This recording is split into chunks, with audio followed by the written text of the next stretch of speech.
Welcome back to Copper Star Precision, the channel dedicated to getting you more points at your competitive shooting matches. Today we're continuing on with the NRL August Course of Fire for August 2022.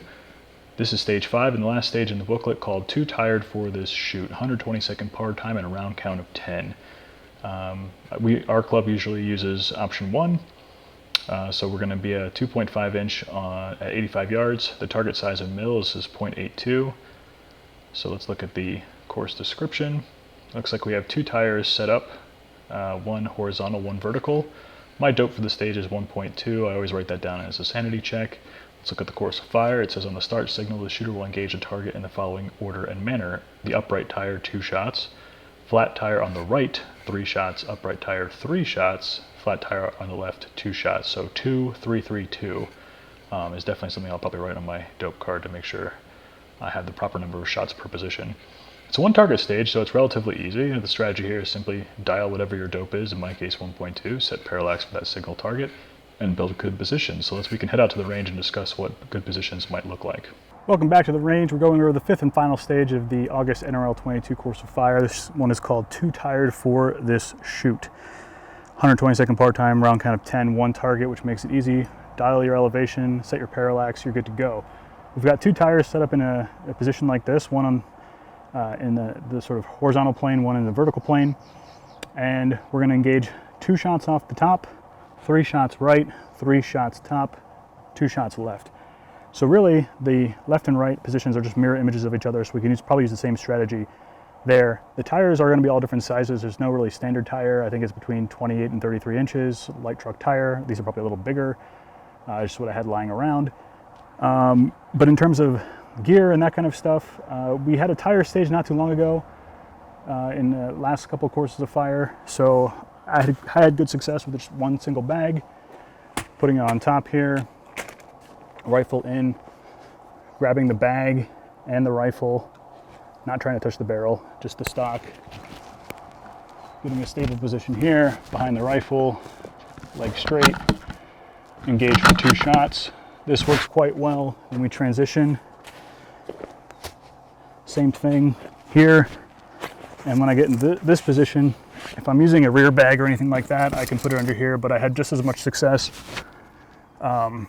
using my other hand, making a little L, and using this kind of right where my shoulder is as my rear support. This worked well. So I'll engage 3 here, catch the rifle before it falls, and move back up to the top for 3 shots. So other ways you could run this with a bipod if you really wanted to. Just put the bipod forward here. You could use this to pull the rifle into your shoulder, make this whole thing 1 unit. Because really this tire here is kind of like the 55 gallon drum on its side, roughly speaking. So we could do something like that and engage this way, and then when we came down, you could just use the bipod here to straddle the inner and outer walls of the tire. Same kind of concept. We get down in the prone position, just like so. I'm probably going to go with the bag, but again, whatever you practice is what you're going to be best at. So not too difficult a stage, pretty similar to other tire stages we've had in the past. Looks like going forward they're really going to utilize the new gear set for the season, which includes 3 tires. So we're going to see a lot of multiple tire stages. So if you have a discount tire that's nice enough to let you take some of their used tires, go pick some up, practice in the backyard, in the garage, at the range, wherever. But I think this stage is pretty straightforward. Depending on what kind of tires you have, if you have old rotten tires, there might be a little bit more wobble, a little bit more give.